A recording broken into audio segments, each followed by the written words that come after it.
신약성경 361면 히브리서 9장 11절에서 22절까지 말씀 한 절씩 교독합니다. 그리스도께서는 장래 좋은 일에 대해 제사장으로 오사 손으로 짓지 아니한 것 곧 이 창조에 속하지 아니한 더 크고 온전한 장막으로 말미암아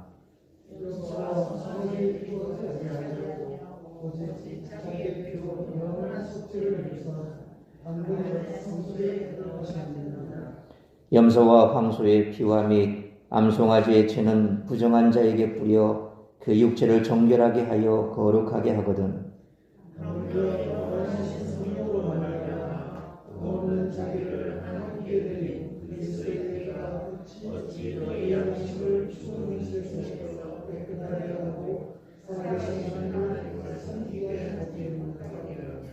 이로 말미암아 그는 새 언약의 중보자시니 이는 첫 언약 때의 범한 죄에서 속량하려고 죽으사 부르심을 입은 자로 하여금 영원한 기업의 약속을 얻게 하려 하심이라.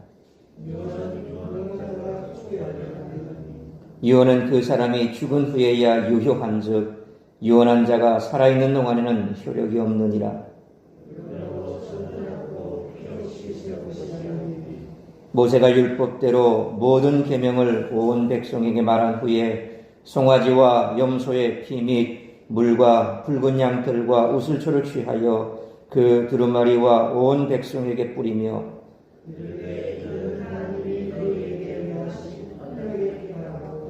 또한 이와 같이 피를 장막과 섬기는 일에 쓰는 모든 그릇에 뿌렸느니라. 율법을 따라 거의 모든 물건이 피로써 정결하게 되나니 피 흘림이 없은즉 사함이 없느니라. 아멘. 히브리서는 유대 그리스도인들을 대상으로 하는 편지로 알려져 왔으나 이 편지의 수신자들은 보다 더 넓은 범위의 그리스도인으로 추정이 됩니다. 수신자들은 구약의 제사와 대제사장에 대해서 잘 알고 있는 사람들이었으며 오경의 내용도 상세히 알고 있는 사람들이었습니다. 히브리서의 핵심 내용은 그리스도론, 소위 기독론인데 예수님은 하나님의 아들이요 하늘나라의 대제사장이다, 그렇게 요약할 수 있습니다. 하늘의 대제사장에 대해서는 4장 14절로 10장 39절에 잘 설명이 되어 있습니다. 그리스도께서는 하나님이 임명하신 새로운 대제사장이면서 희생제물이시기도 합니다. 그래서 자신을 제물로 드려 인간을 죄와 죽음으로부터 해방시켜 하늘의 지성소에 들어갈 수 있도록 통로가 되어주셨습니다. 그리스도께서는 이처럼 십자가의 피로 속죄를 이루셨습니다. 그리스도의 피는 모든 죄인을 정결하게 하고 양심을 깨끗하게 하는 힘을 가지고 있습니다. 한편 첫 언약은 시내산에서 맺은 언약인데 새 언약은 중보자이신 그리스도를 통해 맺은 언약입니다. 예수 그리스도의 죽음을 통해서 그리스도인들은 영원한 기업, 곧 유업 천국을 약속받게 되었다는 것입니다. 진정한 사랑은 희생할 줄 아는 것입니다. 말뿐인 사랑은 거짓입니다. 우리는 죄 가운데서 구원받은 것이 결코 우연히 이루어진 것이 아님을 기억하며 이 일을 이루신 예수님께 감사해야 됩니다. 따라서 오늘 본문의 말씀을 통해 우리들이 깨달아야 할 것은 첫째로 11절로 12절 말씀처럼 예수님은 참된 제사장으로 오신 분이시라는 것입니다.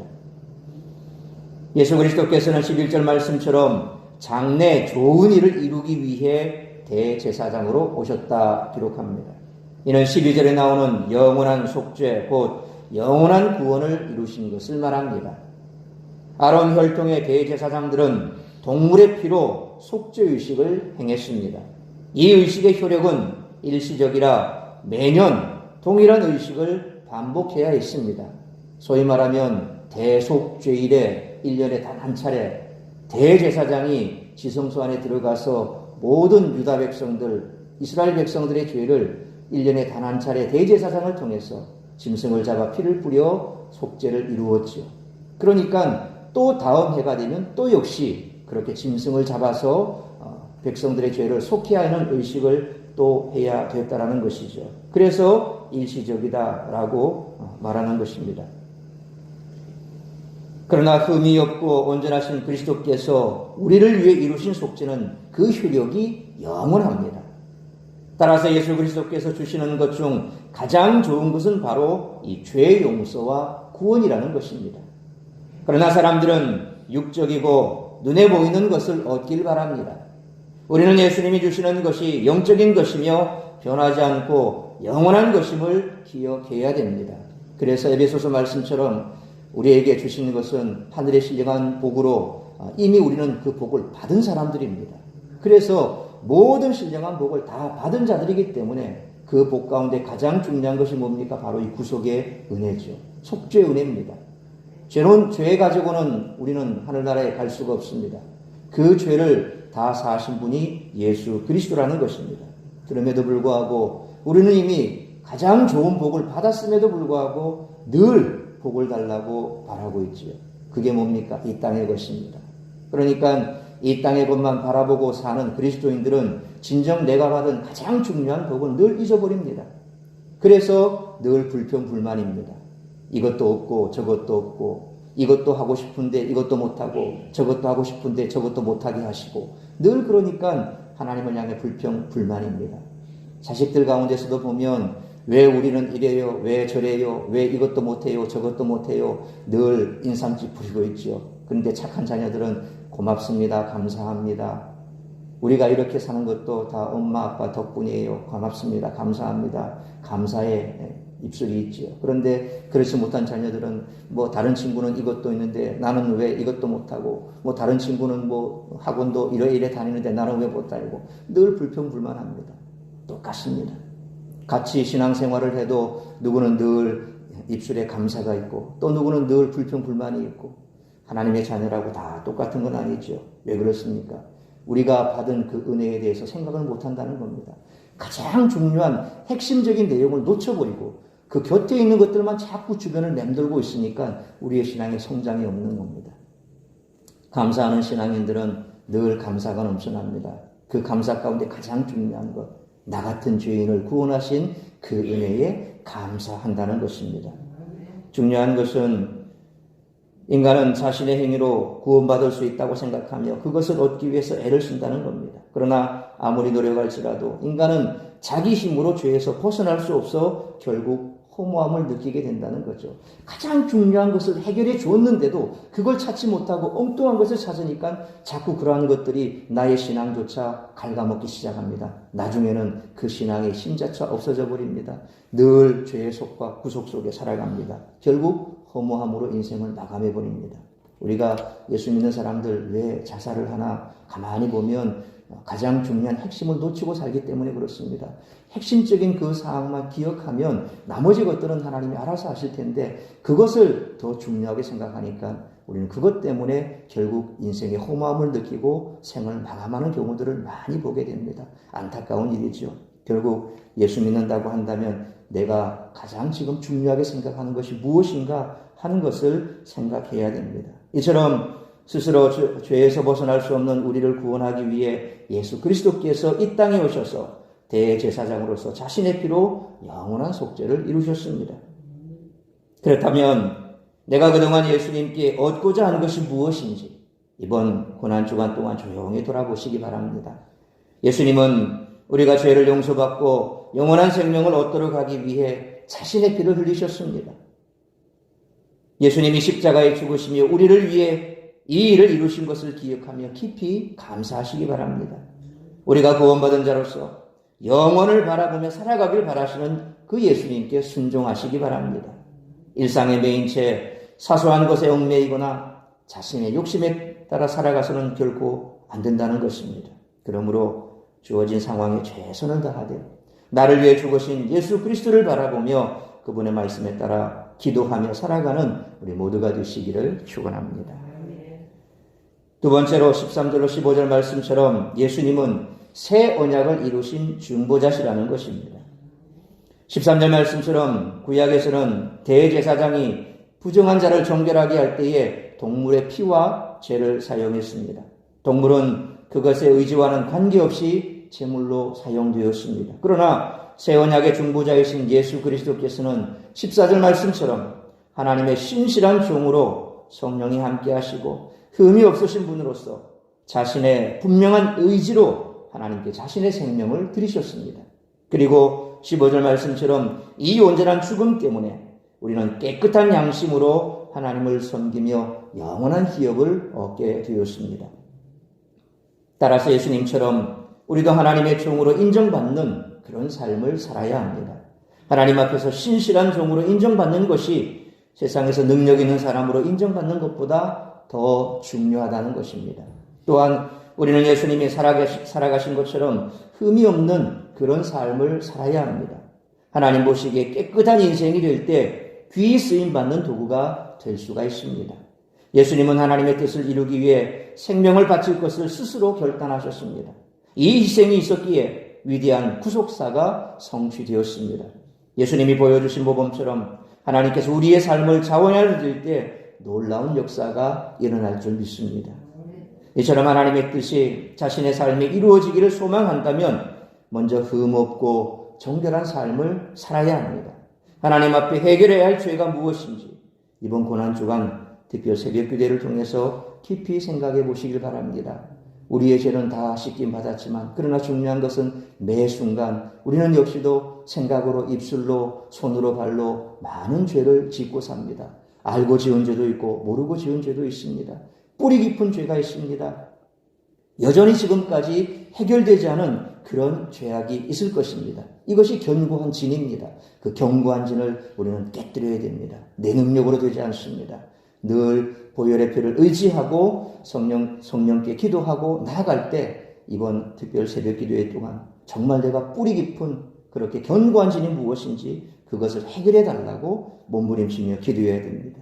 예수 그리스도의 보혈이 양심을 깨끗하게 해서 죽은 행실을 버리게 한다고 하셨습니다. 예수님의 피로 마음속 깊이 숨겨진 죄까지 깨끗이 씻기를 기도하시기 바랍니다. 또한 하나님의 계획을 이루기 위해 내가 드릴 수 있는 소중한 것이 무엇인지 떠올려 보시기 바랍니다. 그러므로 하나님께 자신의 생명을 드리셨던 예수님처럼 우리의 가장 귀한 것을 하나님께 드리는 복된 고난주간이 되도록 힘쓰는 우리 모두가 되시기를 축원합니다. 세 번째로 16절로 22절 말씀처럼 예수님은 자신의 피를 통해 참된 용서를 이루셨다는 것입니다. 새 언약이 우리에게 주어진 것은 예수 그리스도의 피, 곧 예수님의 죽음을 통해서입니다. 16절로 18절 말씀처럼 유언한 자가 죽어야 효력이 나타납니다. 예수 그리스도의 죽음을 통해서만 새 언약이 시작될 수 있습니다. 19절로 22절 말씀처럼 시내산의 첫 언약은 동물의 희생으로 얻어진 피를 뿌리는 것을 통해 성립이 됐습니다. 마찬가지로 영원한 용서와 구원을 주시는 새 언약 또한 피를 통해 이루어져야 했습니다. 이를 위해 새 언약의 중보자이신 예수 그리스도께서 십자가에서 피를 흘리셨습니다. 이제 우리는 날마다 하나님과 친밀한 관계를 유지해야 합니다. 새 언약은 하나님이 우리와 맺으신 약속입니다. 구약에서 주신 옛 언약과 예수님을 통해 주신 새 언약으로 하나님은 세상에 그 어떤 것으로도 끊을 수 없는 깊은 관계를 우리와 맺으셨습니다. 하나님과의 진정한 관계는 희생을 통해서 이루어집니다. 예수 그리스도의 피에 의해 곧 그분이 죽으셨기에 새 언약이 시작될 수 있었습니다. 예수님의 희생으로 언약 백성이 되었으니 하나님을 위해 우리의 것을 드릴 때 우리도 성숙한 신앙인이 되고 그분과 더 깊은 관계를 누리게 된다는 것입니다. 그래서 우리가 자발적으로 하나님의 나라와 복음을 위해서 몸된 교회를 위해서 희생하는 것은 의미가 있다는 것입니다. 우리의 것을 드리는 것은 정말 누구에게 나타내기 위해서 보여지기 위해서 그런 것이 아니라 내게 주신 그 희생의 은혜, 구원의 은혜에 감격해서 자발적으로 할 때 의미가 있고 그것을 하나님이 받으신다는 것이죠. 따라서 고난주간 동안 그 무엇보다 하나님과의 관계가 깊어지도록 노력하시길 바랍니다. 온 마음을 다해 하나님을 바라봅시다. 하나님의 기쁨이 되고자 간절히 바랍시다. 세상 일로 분주한 그 분주함, 정리되지 않은 여러 감정에 휩쓸리지 마시기 바랍니다. 하나님 앞에서 기도하며 하나님과의 관계가 깊어지는 구체적인 방법에 대해 깨닫고 그것에 순종하시기 바랍니다. 특별히 내가 하나님을 위해 드릴 수 있는 것이 무엇인지 생각하시기 바랍니다. 그러므로 우리를 위해 고난당하시고 자신의 생명까지 들이셨던 예수님을 묵상하며 내가 소중하게 생각하는 시간과 물질을 하나님 나라와 복음을 위해 주님이 피값으로 사신 몸된 교회를 위해 기쁘게 드릴 수 있는 우리 모두가 되시기를 축원합니다. 사랑하는 성도 여러분, 이번 고난주간 동안 우리가 누리는 온전한 은혜가 예수님의 완전한 죽음으로 이루어진 것임을 마음 깊이 새기며 기도로, 눈물로, 찬양으로, 삶으로 예수님을 높여드리며 내가 소중하게 생각하는 시간과 물질을 하나님 나라와 복음을 위해 주님의 피값으로 사신 몸된 교회를 위해 기쁘게 드릴 수 있는 우리 모두가 되시기를 주님의 이름으로 축원합니다. 기도하겠습니다. 거룩하신 아버지 하나님, 은혜와 사랑을 감사합니다. 오늘도 말씀으로 예배로 이 하루를 시작하게 하시니 감사합니다. 오늘도 우리에게 주신 말씀 가슴에 새기며 고난주간을 보내는 우리가 어떠한 자세로 이 고난주간을 보내야 할지 다시 한번 깊이 묵상하는 시간 되게 하여 주옵소서. 주의 핏부림이 없었다면 우리의 죄 사함도 없었을 것이요, 주님의 의지적인 희생이 없었다면 우리 또한 영원한 기업을 받지 못할 그러한 자들로 남아있었을 것입니다. 주님께서 이루신 그 구원의 은혜에 늘 감사할 수 있기 원합니다. 우리가 하늘의 모든 복을 다 받아 누리고 있다는 사실을 잊지 않기를 원합니다. 없는 것은 주님께서 분명 우리에게 때가 되면 주실 것이요, 우리가 받은 모든 것 과연 그 구원의 은총에 대하여 얼마나 생각하고 있는지 그것만으로도 만족할 수 있는 삶을 산다면 분명 우리는 복받은 사람이요, 또한 우리의 삶은 달라질 줄로 믿습니다. 그러므로 오늘 다시 한번 내가 과연 지금까지 무엇을 바라보고 무엇을 원하고 어떠한 생각으로 살았는지 돌아보면서 앞으로 어떠한 삶을 살아갈지 결단하고 이제 고난주간 동안 더 십자가를 깊이 묵상하고 우리 주님 더 가까이 주님과의 깊은 관계 속에 들어가 기쁨이 넘치고 감사가 넘치고 감격이 있는 신앙의 회복이 있는 시간이 될 수 있도록 은혜를 베풀어 주옵소서. 우리가 받은 것이 마땅히 감사할 것이요, 그것이 가장 큰 복이라고 느낀다면, 그렇게 생각되었다면 이제 우리의 삶은 달라져야 할 것입니다. 내 시간을 드려야 할 것이고 내 물질을 드려야 할 것이고 내 힘과 능력을 다해서 우리 하나님의 기쁨이 되고자 애쓰는 삶으로 돌아서야 할 줄로 믿습니다. 그것이 우리가 나아가야 할 길인 줄 알고 다시 한번 오늘 아침 우리의 마음과 생각을 주장하시고 말씀하시는 주의 음성 듣고 돌아가는 복된 시간 될 수 있도록 인도하여 주옵소서. 이 모든 말씀 날 구원하신 우리 주 예수 그리스도의 이름으로 기도하옵나이다. 아멘.